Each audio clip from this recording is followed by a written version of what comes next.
সেদিনের ঘটনার পর থেকে বাঘের মন ভীষণ অস্থির। যতবারই সে জলের দিকে তাকায় মনে পড়ে হরিণের হাসি। সে দাঁত কিডমিট করে বলল, না, এবার এমন বুদ্ধি বের করব যাতে ও একটাও ফাঁক খুঁজে না পায়। কয়েকদিন ধরে বাঘ ঘুরে বেড়াল জঙ্গলে। মাথায় নানা পরিকল্পনা ঘুরছে। অবশেষে একদিন তার দেখা হলো এক চালাক শিয়ালের সঙ্গে। শিয়াল বলল, বাঘদা, এত মন খারাপ কেন?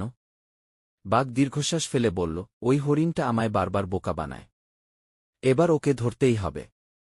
শিয়াল হেসে বলল, বাঘদা, বুদ্ধিতে ওকে হারানো সহজ নয়, তবে আমরা একসঙ্গে চেষ্টা করলে নিশ্চয় পারব। বাঘের চোখ জ্বলে উঠল। তুই যদি আমার সঙ্গে থাকিস, তবে হরিণের আর রক্ষা নেই। দুজনে মিলে এক চতুর ফাঁদ পাতল জঙ্গলের ভিতর। গাছের নিচে শুকনো ঘাস বিছিয়ে রাখল, তার নিচে গভীর গর্ত খোঁড়া। মুখে পাতার আড়াল, যেন কিছুই বোঝা না যায়। পরদিন সকাল। হরিণ হাঁটতে হাঁটতে এলো সেদিকে। চারপাশ শান্ত। পাখিরা ডাকছে, বাতাসে ঘাসের গন্ধ। হরিণ থেমে গেল, অদ্ভুত, আজ এত শান্ত কেন?